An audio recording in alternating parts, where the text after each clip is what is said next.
by People G2, a nationwide leader in background checks and employment screening solutions.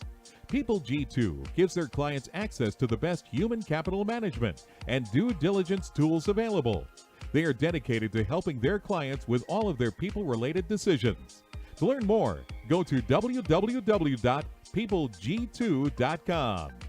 Talent Talk centers on the topics of talent recruitment and management, leadership development, company culture, and employee engagement. These are all timely topics for CEOs, entrepreneurs, HR professionals, and business leaders.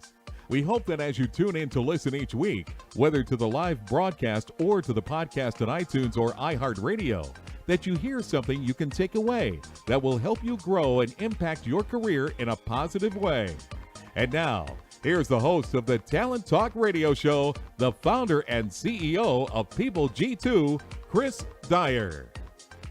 Good afternoon and welcome to Talent Talk, or whatever time of day it is for you when you happen to be listening to this show. But thank you so much for being a part of Talent Talk. And, you know, I've been saying this a lot lately, but this show has two awesome guests. And I feel like we're just doing it. We're killing it on booking some really awesome people lately because the show has just been jam-packed with some super guests. And today is no exception. And it's really one of my favorite things to pull someone aside, somebody who's got important things to say, who I think is really smart, who might be doing awesome things or maybe accomplishing something that I would like to accomplish or think about, and maybe try to get them to give me their secrets, right? Tell me what things they like to do, like to think about, what are they reading, what have they read? And these are all things that I would do for years at conferences or on the phone. And eventually we decided probably be a lot better if we put this on the air, right? Let everybody listen in on the conversation and not be the only person who gets to hear these amazing bits of wisdom and hopefully maybe some thought-provoking ideas. At the very least, add a few great books to your list of books to read this year. We've had so many amazing stories come out of these interviews in the show. I put a lot of them in my first book called The Power of Company Culture, where really in the beginning of this podcast, so some 7 years ago, we really were focused a lot around culture and understanding what people were doing with their cultures. And I discovered some very common truths among so many of the guests that I kind of make that a book. So you can pick that up wherever you get your books online, Amazon or whatever.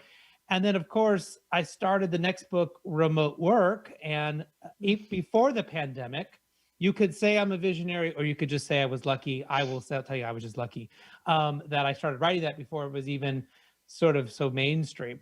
But that book's about to come out here at the end of May. We have some really cool promotional things going on for pre-orders. So you can visit chrisdyer.com/remote-work-promo if you're interested in buying 10 or more books. Otherwise, if you're just in for one, well, we'll have you do that come late May. But there's more stories there as well from great guests in really talking about how they dealt with the pandemic, how they adjusted their workforce, and how they're planning on keeping remote and hybrid work, that they have finally seen the light that many of us have seen, that how much better it can be, how allowing flexible work can give you better employees and better balance and better productivity and so many things. But anyways, we'll talk probably more about that later or in the show. Talent Talk is live every Tuesday, 1 p.m. Pacific Standard Time. And, I would say a good handful of you tune in live, so thank you. But most of you, the other some 10,000 downloads we get a day are through the podcast. So iTunes, iHeartRadio, Stitcher, Spotify, wherever you find your podcast, just go there, subscribe. That way you make sure that you get every episode sent to you and you can listen to the ones that are of interest or share them with whoever. We really appreciate all the love. And the final little bit of business here is we do live tweet. So you can follow at PeopleG2 on Twitter, or you can try to follow along with the hashtag Talent Talk. My social media gurus, they're out there live tweeting. They're even feeding me questions that come in live to the show. And if it's after the fact, that's cool. We love to interact anyway. So my guests, if they've got Twitter handles, we'll tag them there and we will interact with you with any questions or comments. And of course, put the links to profiles, links to books, anything important that you wish you would have written down. We're probably going to write it down for you there on Twitter. So follow along as we go. All right, my guests today are Margie Martin. Hopefully I'm saying that right.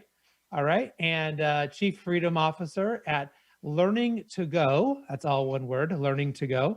And author of AI in Talent Development.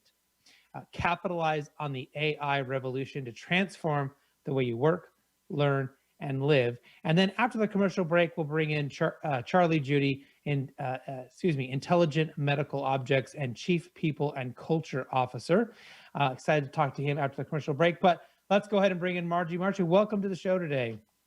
Hi, Chris. Thank you. It's a pleasure to be here. It is Margie Meacham, by the way. Meacham. Yeah, Well, just in case. If you've ever heard of one of the shows, you'll know that I'm famous for screwing up people's names. I think someone's name could be like and I would still mess it up. I would say something else. So I was famous for years for saying, I don't know if you know the sandwich shop to-goes, but everyone used to call it Togos. It's not Togos, it's to-goes. But anyways. Oh, I always called it Togos too. So yeah, it's you're to-goes. in good company. Yeah. Just like your name, Learningtogo, right? It's not right. Not to go, it's to go. So yeah. So let everyone know kind of more about you. What's important for us to know about you, your company, and what you're doing to kind of set this conversation up. Sure. So I help organizations apply neuroscience and AI to enhance performance. And some people ask me, well, how can you do both? Well, they're really two sides of the same coin, and they've been converging for quite a few years now. And as a matter of fact, I was probably on the early side of recognizing that. And the scientists are working together because they help each other. So a neural network is a neural network, whether it's made of silicon or a carbon-based biological organism. And so we're learning a lot from each other in those fields. And my background as an instructional designer made me really curious about how people learn and how we can help them learn better. And that's when I started getting involved in following the research and distilling it into actionable things so that all my colleagues didn't have to spend that time reading the research and talking to scientists. They could work with me and immediately implement things that we know work that are based on the evidence. So I come at it from that perspective. And I actually got interested when I was a little girl because first grade, you're supposed to learn how to read, right? I couldn't do it. Nobody knew it then, but I'm dyslexic. And once I realized that, which wasn't until much later, I was actually in college and I was learning how to be a teacher.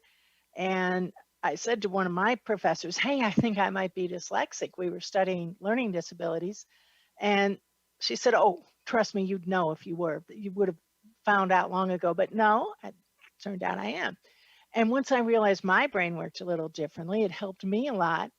And I extrapolated that to, you know what, everybody's brain is unique. So if we all understand how our brain works, then we learn better. And what AI brings to it is it's almost ironic that a machine can make more personalized learning, because with the right algorithms, it can adapt your content, your learning experience, everything, the learning, even the specific courses you take can adapt to that individual. And we're simply not taking enough advantage of technology that's already out there. Some people are, but that's really why I wrote the book, because I think a lot more could be done with it.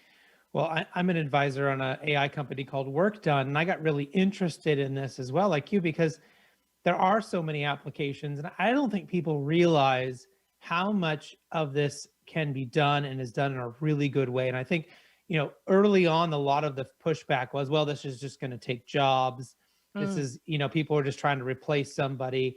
And really, every time I looked at it, it was, no, we're trying to help people either get better, learn better, or remove the junk off of their desk so they can do real work, right? And I'm still a believer that we'll never get there, or we're very far off, like not in our lifetime. Right. Is a computer going to be able to sit and be strategic and to do these sort of deep thinking things, right, that we do as human beings? I think you're absolutely right about that. Now, computers are really great at one thing. They can see patterns. Right. And as a matter of fact, we would not have the COVID vaccines we have right now without the artificial intelligence that was able to accelerate.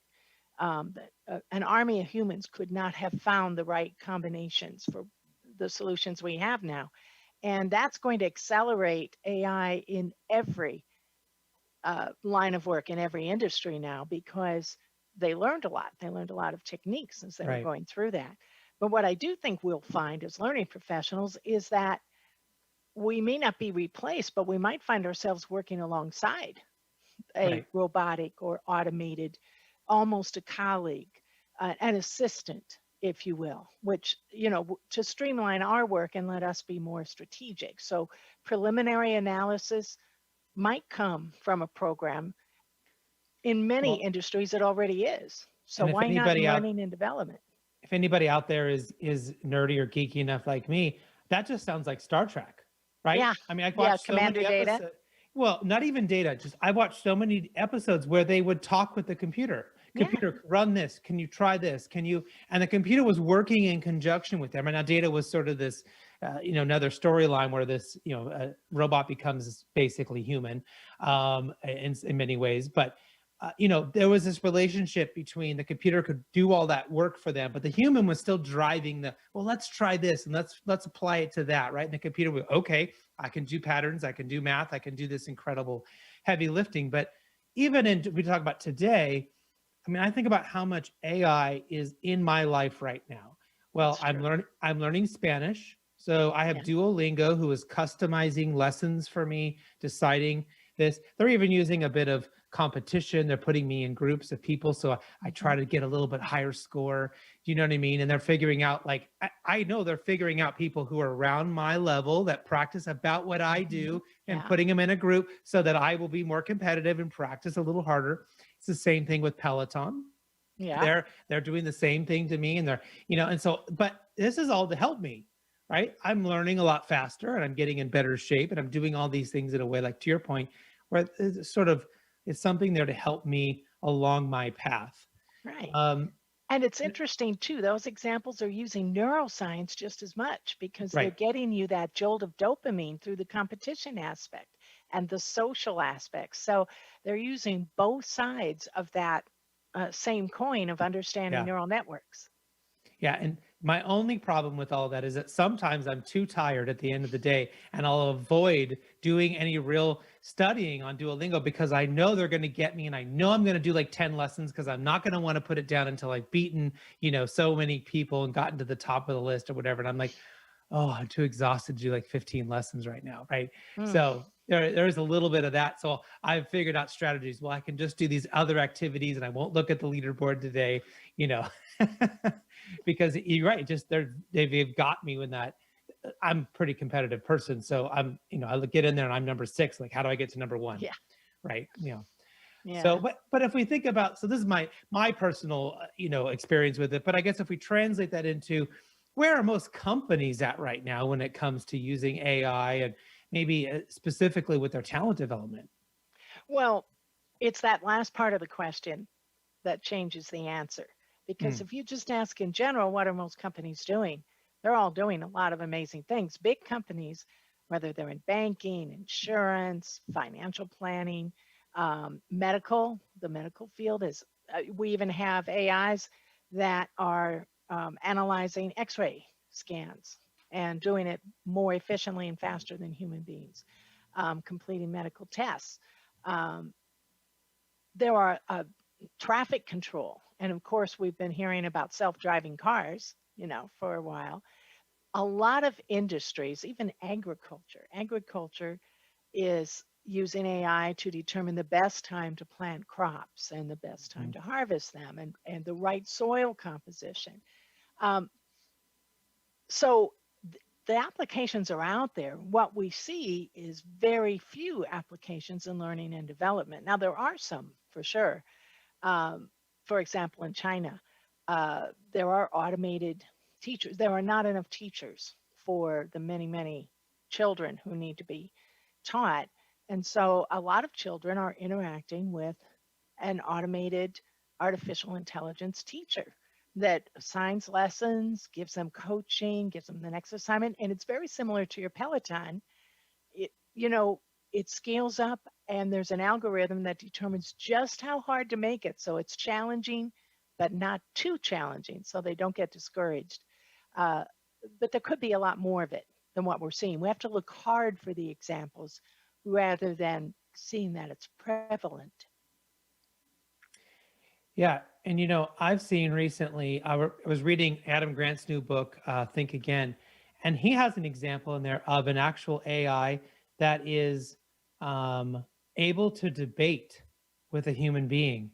So this is sort of a take on, Watson was famously on Jeopardy and did fairly well. This is actually creating a voice that can, do research on the actual person who they're debating and be able to even use information they know about that.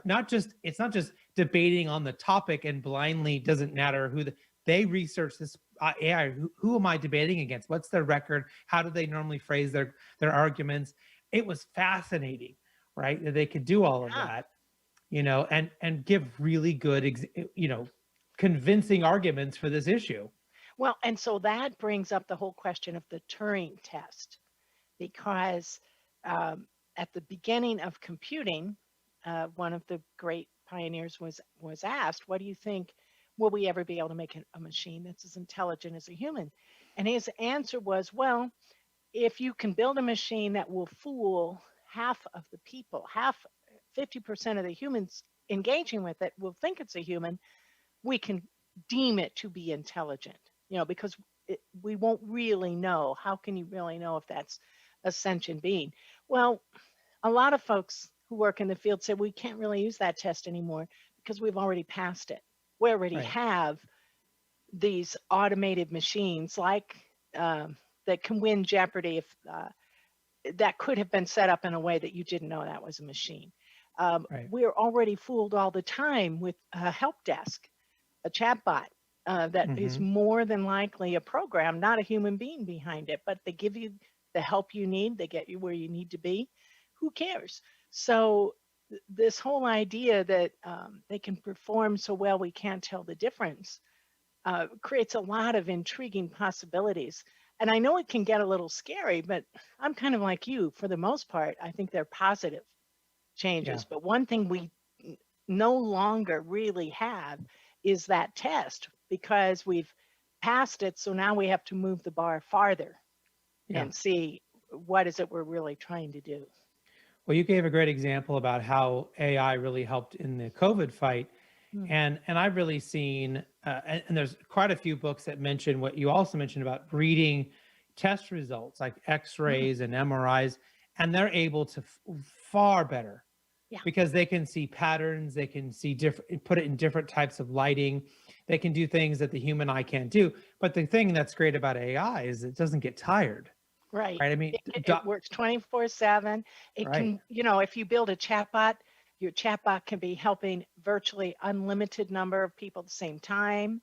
It doesn't have to put anyone on hold, while it's coming up with a solution. All those things. The biggest issue in the medical field is it's not the expertise. It's not that they don't have the wisdom. It's that they are overworked, they get tired, they get stressed. And so things get missed.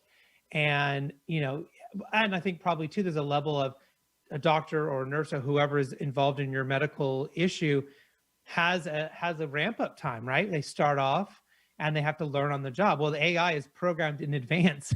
Yeah.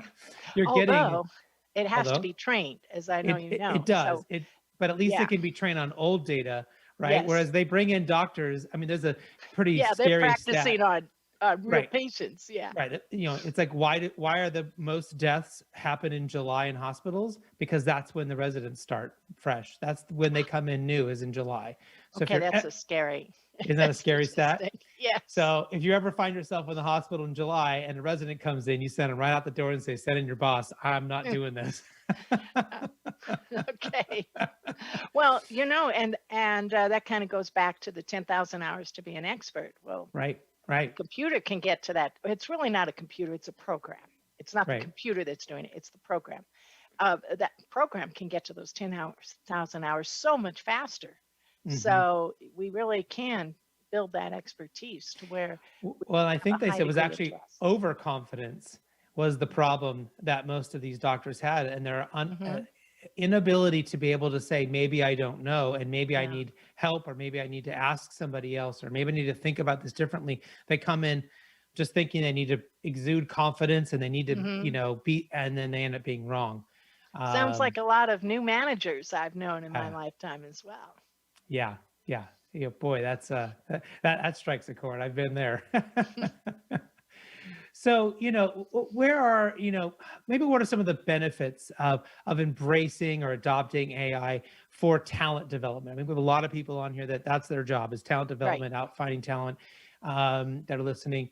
What should they be thinking about? Is it, applying it to resume bots? Is it, to do better with interviews? I mean, where should they be putting some of this effort? Well, it's really sort of all of the above, because once you start looking at it, there's nowhere in our process where it couldn't help, you know. Mhm. So I think, why would they look at it? First of all, is for sheer survival, because it's coming whether we want it or not. It's already here. It's in our daily lives. It's in our banking. It's in our traffic lights. It's in our food supply. It's in our medical care, and it's going to be in talent development as well. Hi, Paul. Are you trying to get our attention?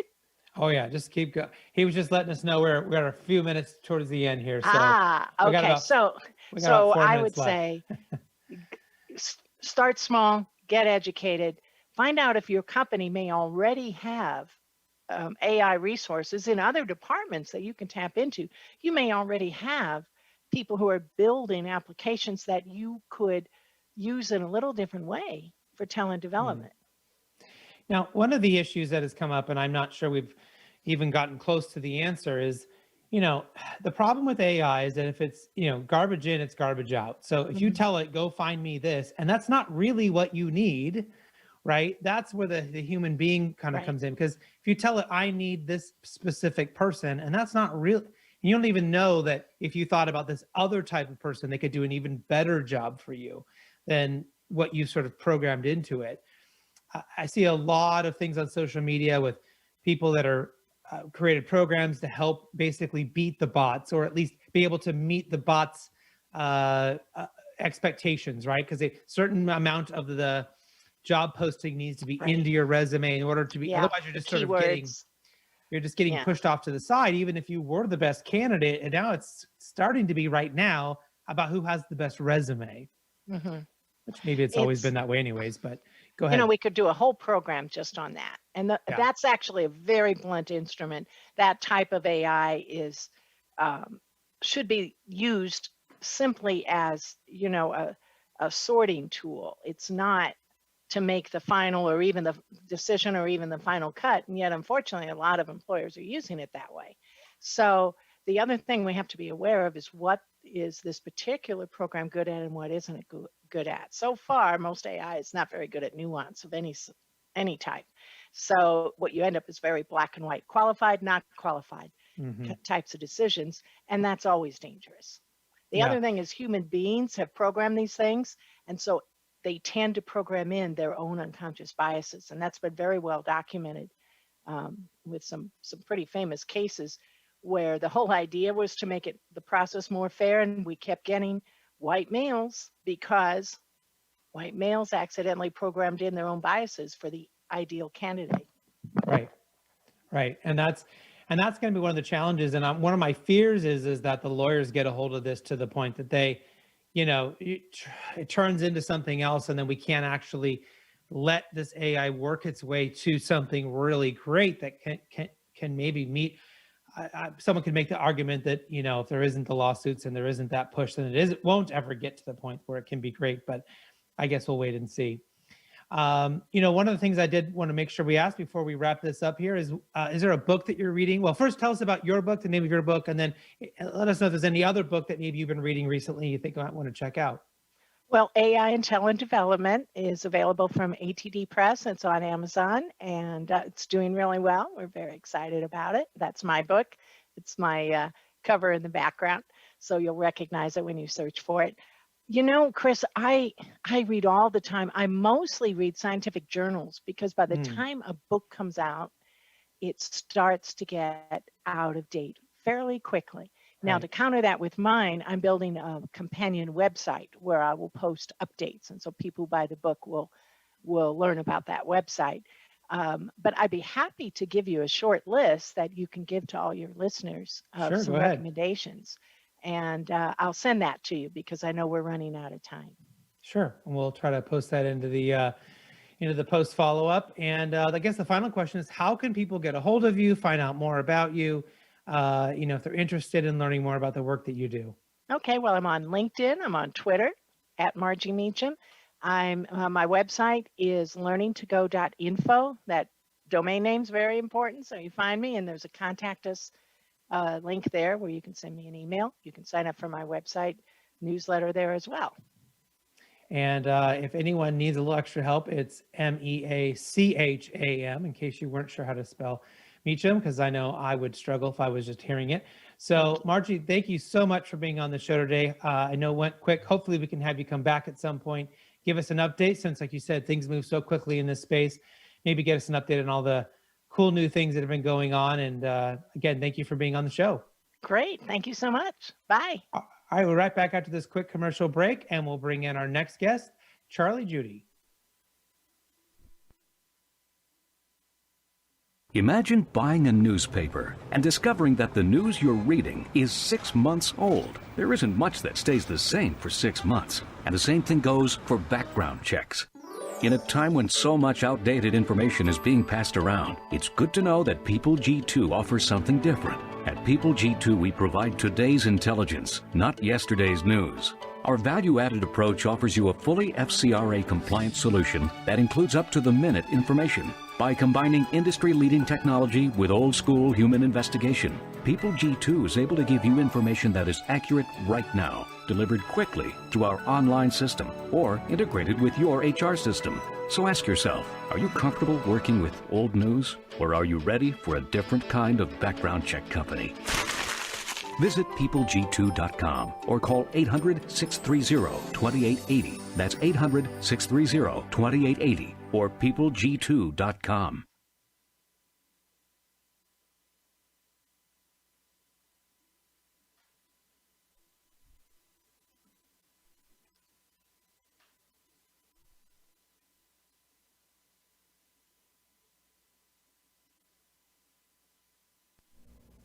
I think we're looking for our next guest. I don't see them on yet, so we will. Okay, we'll run one more commercial break, one more commercial, and we'll see if we can get them on. Imagine buying a newspaper and discovering that the news you're reading is 6 months old. There isn't much that stays the same for 6 months, and the same thing goes for background checks. In a time when so much outdated information is being passed around, it's good to know that People G2 offers something different. At People G2, we provide today's intelligence, not yesterday's news. Our value-added approach offers you a fully FCRA-compliant solution that includes up-to-the-minute information. By combining industry-leading technology with old-school human investigation, People G2 is able to give you information that is accurate right now, delivered quickly through our online system or integrated with your HR system. So ask yourself, are you comfortable working with old news, or are you ready for a different kind of background check company? Visit peopleg2.com or call 800-630-2880. That's 800-630-2880 or peopleg2.com.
There What's you up, are. guys?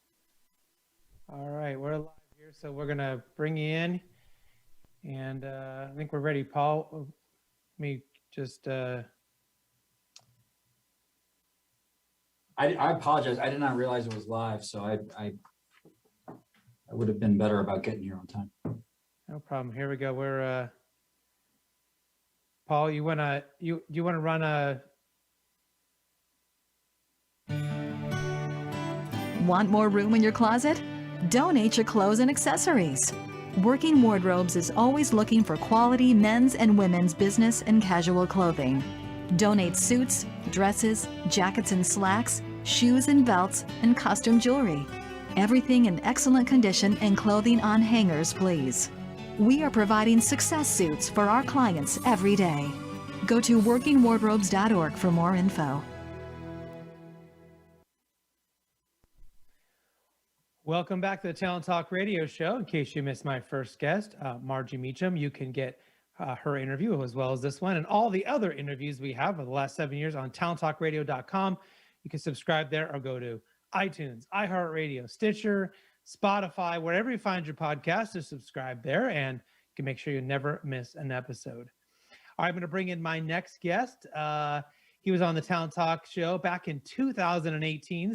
Doesn't even feel like it was that long ago, but I guess it was, and is currently a fellow recipient of the recognition on People Hum's most influential thought leaders to follow in 2020. Please welcome back to the show, Charlie Judy, the Intelligent Medical Objects Chief People and Culture Officer.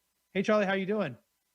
Doing well, Chris. Thanks for inviting me back. 2018 seems in some ways like a lifetime ago, that's for sure. Yeah, from the radio show's perspective, it seems like yesterday. From a life perspective, it does feel like forever. Yeah. Yeah.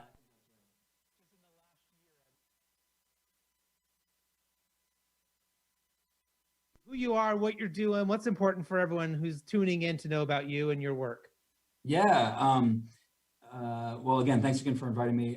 I think if we talked last in 2018, I was in a much different place from a kind of a career and day in, day out focus. I had taken a hiatus from kind of traditional corporate America, where I spent the first, 20 years of my career, mostly in the professional services space, mostly as an HR leader, HR executive, although very front end of my career, I was a CPA practicing in public accounting, and then kind of fell into HR, and that's where I've really been ever since. But that hiatus was really about trying to experience firsthand the technology realm, the startup realm.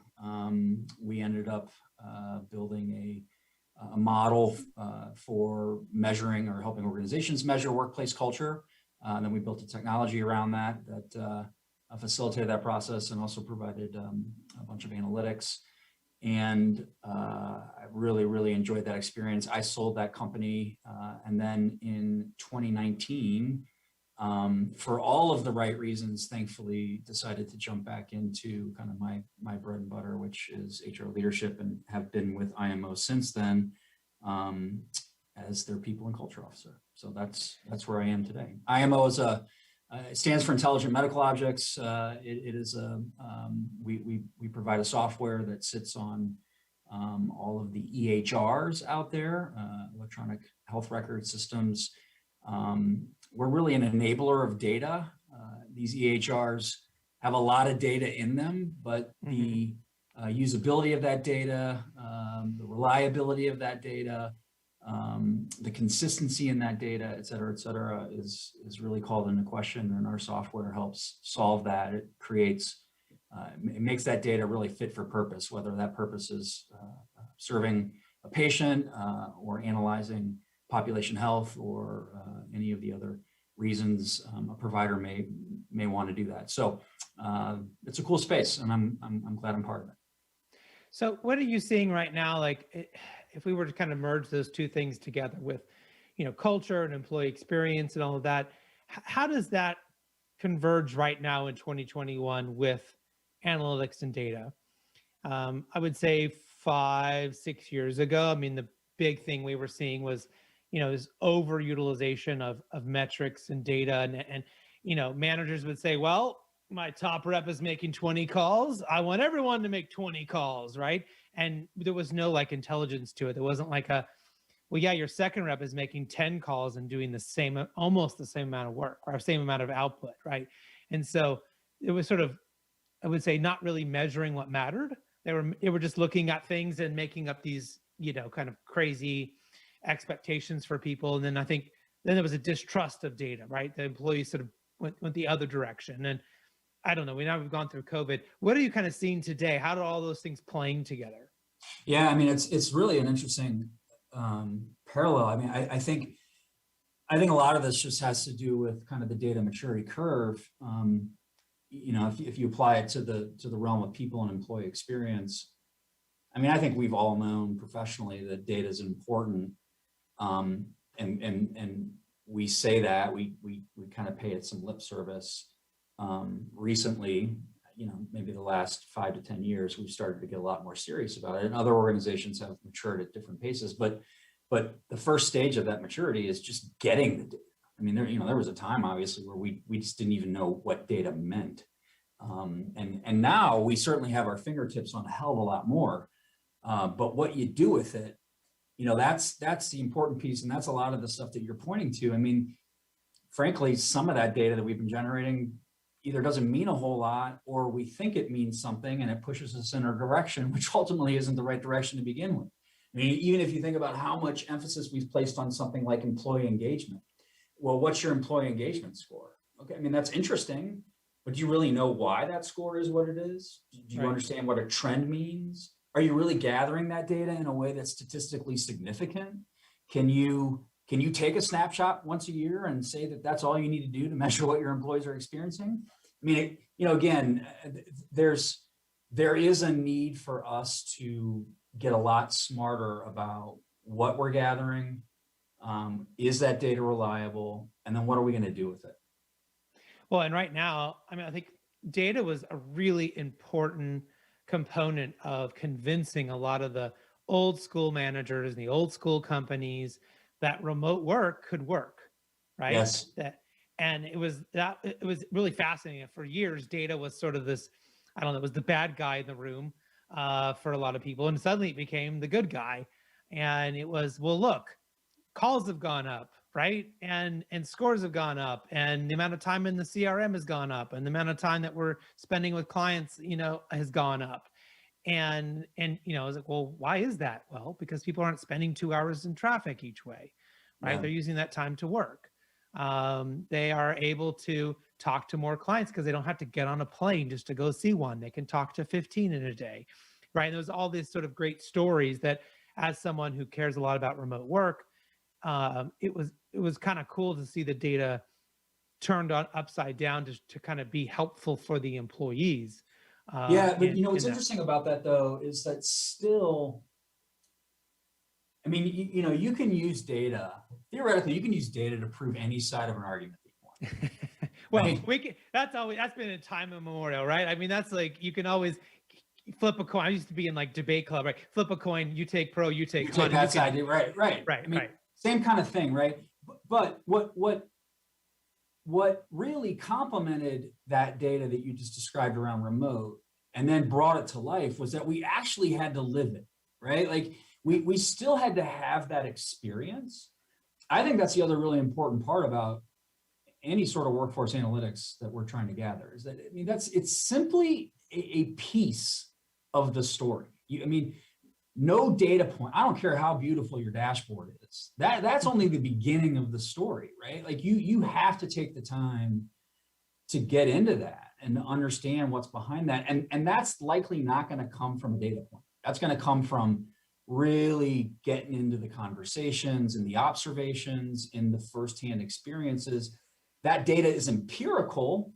It helps prove or support your story, but it is not the story in and of itself. Well, and I think what you're talking about is that individual story. And I there may be this large set of data that proves a point, but I think the point you're making, and I can think of a good example, is I've got a CEO friend who's, runs a really large international organization. He's got people all around the world. And he admitted to me, like, the data says everyone's doing better remote, but the reason we're going to keep remote around, he said, it's because I mean, it was his personal experience. He's like, I'm on a video call with people that I usually would talk to once a year because I would go to their site and see them. I would talk to them on the phone here and there and have emails all the time, but I'm seeing their faces. And he says it has totally changed everything about their organization to start having these real personal conversations all the time with his top people, you know, and all around the world, that they've been able to get so much more done and come up with such better solutions to things than they ever did, because they were sort of like not regulated. They were sort of stuck in this idea. Well, I have to fly to this place, and then we would sit and have meetings for a week, right? Just to do this stuff. Well, you know, what I like about that is, and we've experienced this firsthand at IMO. You know, I think we've been talking about the value of a more kind of, you know, what we're all saying now is a hybrid workplace. We've all been talking about that, but the always the obstacle is really for a leader to get their head around, but what does that really mean, right? I mean, we can plan for that, we can have policies, we can have guidance, but what's the real impact of implementing? And one of the things, and this is kind of another, you know, kind of topic that's been interesting to me lately, is this whole notion of kind of anti-fragile, which is, you know, kind of really exploiting and becoming stronger because of the ambiguity and the change and the disruption out there.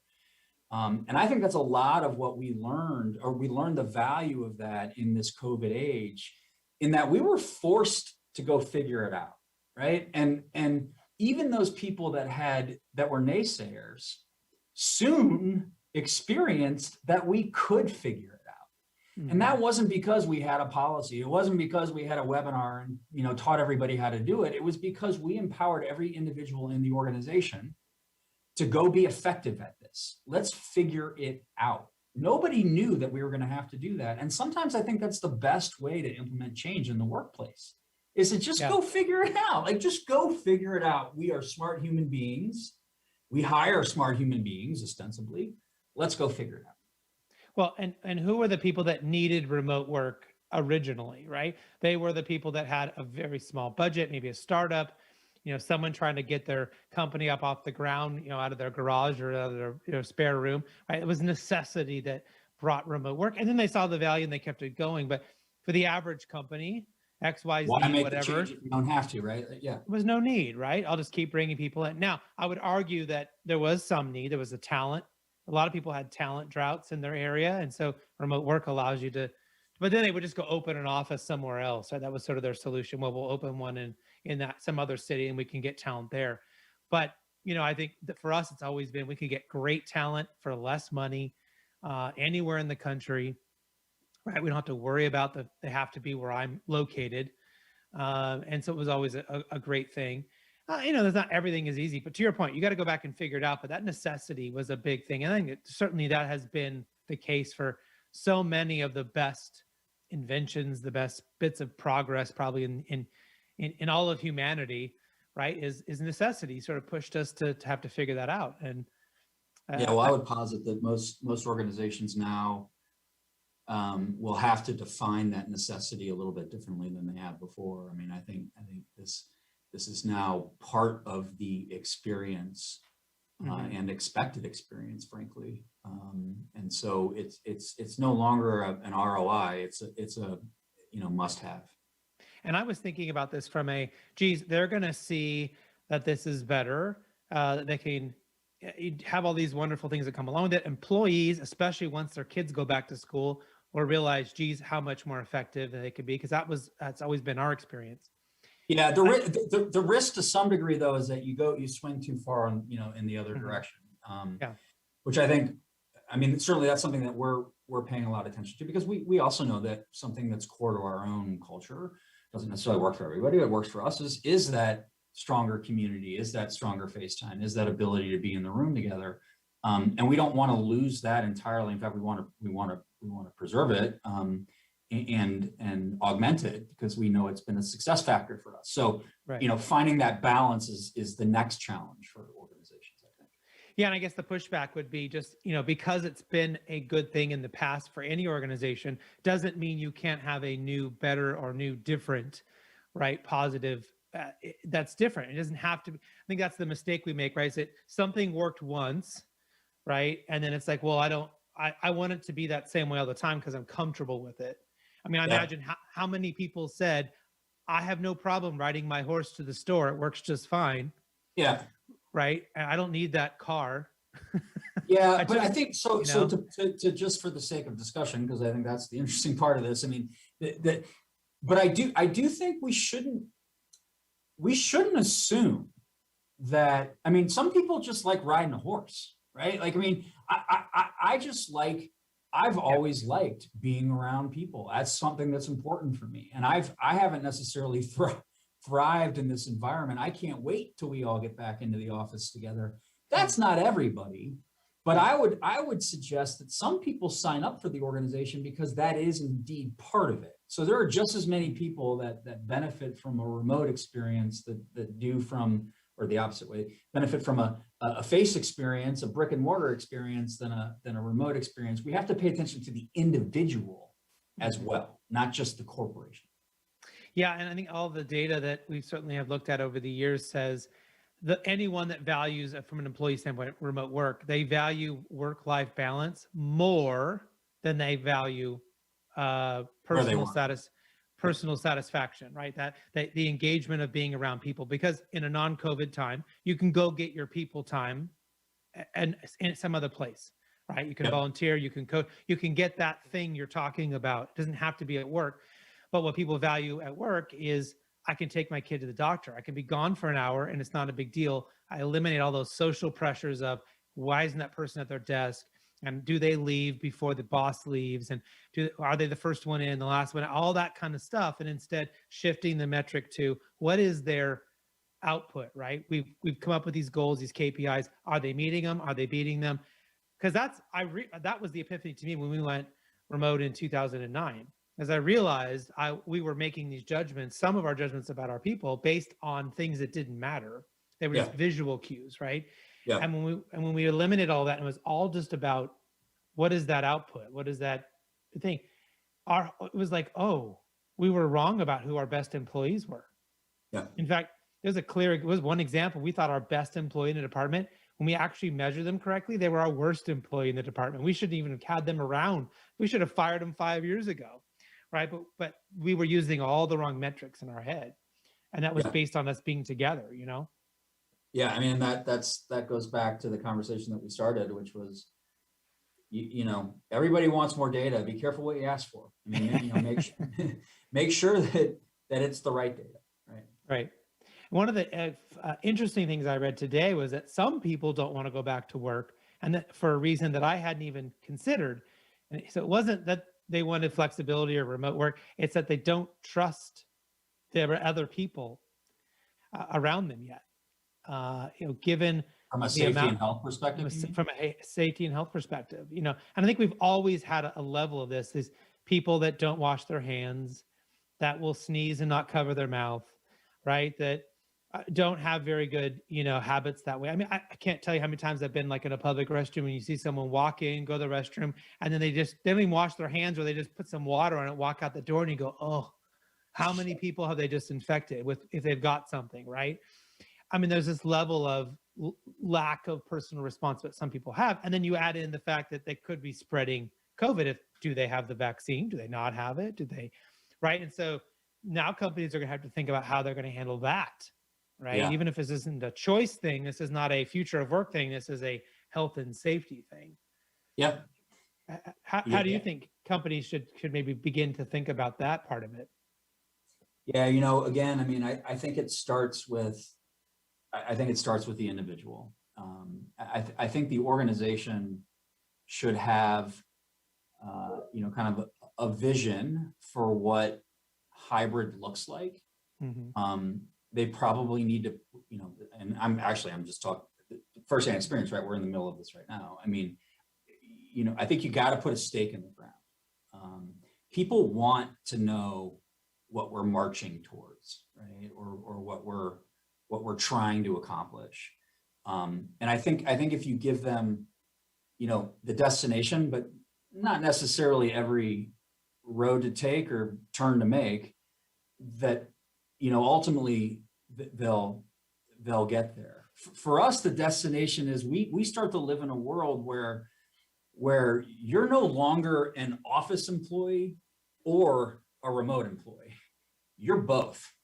Right. And when you're where has a lot to do with a lot of factors. Some of them are really personal. Some of them are important to you.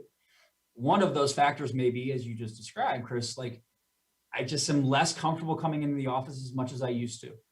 Okay, that's cool. We got to figure that out. Right. But then there's the other side of that is, yeah, but there are some times where we believe it is important for everybody to be in the office, or for your team to be in the office, or for your work group to be in the office. And here are the reasons for that. How do we make that work, right? But that's not a recipe that's going to work for every function within our business, every team that's within our business. We just want to get to a point where location is really no longer a part of the equation. And we're all committed to being together when we need to be, and allowing for you to work wherever the heck you need to work every minute in between. I mean, that for us is kind of our approach. Well, and there's so many companies, especially if you look at medium to large size organizations, where someone on your team is traveling, some managers in some different location and going. And so I'm really hoping that this, the silver lining here is this push to everyone to understand how to meet, how to, conduct these meetings in a better way. I mean, if you remember, just a few years ago, being on these really crappy phone conference lines, right? And people coming in and getting dropped and couldn't hear them, and the dogs. I mean, people really kind of struggled to do those, but yet that was like a pretty common way to be meeting with your team. If you had people, gone or whatever, or you're meeting with a client, seems like we've kind of upped our game. We've elevated a little bit. And what I've been kind of reminding people about with hybrid work is hybrid is remote. It's just that you may have people physically in the office, and yeah, they can talk and they can go to lunch together and they can have some of that human interaction. But if you've got at least one other person who's not there that day, then they're going to be on the Zoom or the Teams or whatever it is, just like you would if you were all out of the office. Yeah.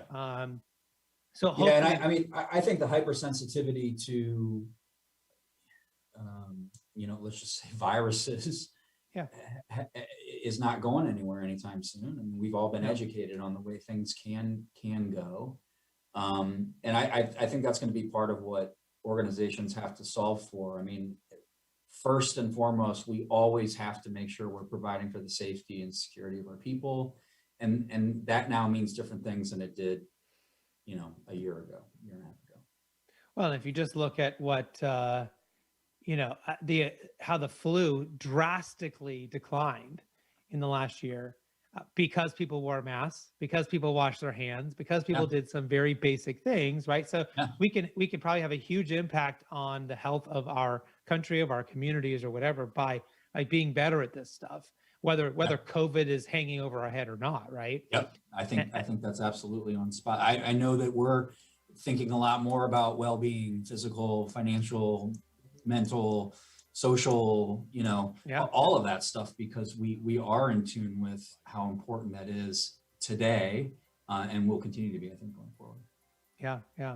Well, what other things are you kind of seeing, that maybe organizations should be thinking about right now, especially maybe around trying to create and cultivate, a good culture, or good engagement experience? What sort of things are you guys focused on here in the coming months to really kind of maybe address some of the challenges you're seeing coming down the road? Yeah, this is going to sound a little bit like a cop-out, and I know we don't have a whole lot of time here, but so it's kind of convenient that I say what I say. I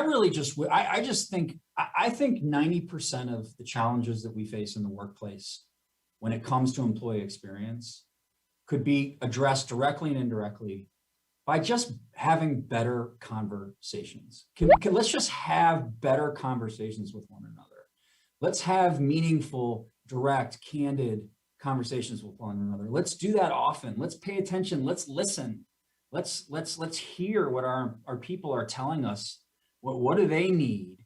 how do we respond to that? Let's look at the individual. And the best way to do that is to have better conversations. I know it sounds a little bit wishy-washy, but sometimes we need a little bit more of that in the workplace. Is some wishy-washy, good old-fashioned human interaction. And I think, if I would maybe assign that as the numerator here of this, fraction, maybe the denominator for me would be time. I noticed that the good conversations went up with vendors, with clients, with applicants, everything, because we all had a little bit more time, right? Yeah. Business got a little slower. Things were a little bit different. We were home more often, right? We may be working a little more hours or whatever it was, but I had a lot more time in 2020 to have those conversations, and people were willing to have them with me, which was probably the bigger part of it, right? They were willing to slow down. We added like 5 partnerships, I think, this last year. That's the most we've ever added in 1 year, because they were actually willing to slow down and talk to us finally, right? Because they were so busy all the time. Yeah, that's an interesting. I don't know if you're seeing that or not. It's an interesting point of view. I mean, I think you're sharing it from kind of the other side of the table. I think people have been more thoughtful in how they use their time. Certainly from an employee perspective, this took us a while, but I think people are now realizing that, a Zoom meeting for the sake of having a Zoom meeting is not necessarily the most productive thing in the world. Right. So we got to be more thoughtful about that. Well, I really appreciate you coming back on the show again today and being back with us. And sounds like your new role is going great. How can people find out more about you, about your thought leadership in HR and HR tech, and more about your organization as well? All the normal channels, man. I'm not as active as I used to be in some of the social, on some of the social platforms, but, link in with me, happy to connect. IMO is imohealth.com. And yeah, I'd love to continue the conversation in any way. Well, thank you so much for being on the show today. Hopefully our listeners got something, they can use in their own work and their lives from listening to our conversation today. And, hopefully we can have you come back sooner than in 2 or 3 years, whatever it's been, for the next one. That'd be awesome. You're doing great work here. Thanks, man. All right. Thanks everyone for tuning in and listening to today's show. Until next time, do what you love and show the world how talented you can be today.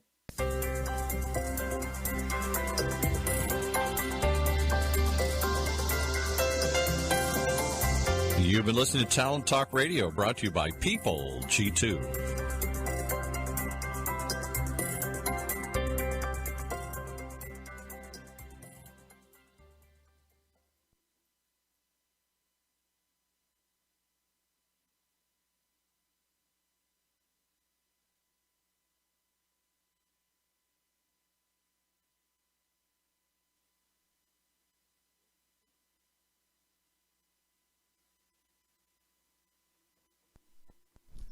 Okay, welcome. Sorry, we're ready to roll here.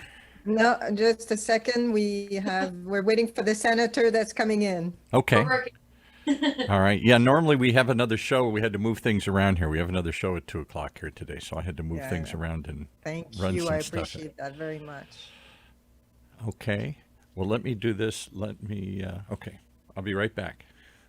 Mm-hmm. I was just planning to mute and turn my camera off. Is that That's fine. Be fine? That would be Yeah, good. that's fine. That's fine. Okay. I just, if you can check, you think the senator is coming any second now? Yeah, yeah. He said he's logging in. Okay. Yeah. Because Paul will have another show at 2:30. It's like one after the other one, so we need to.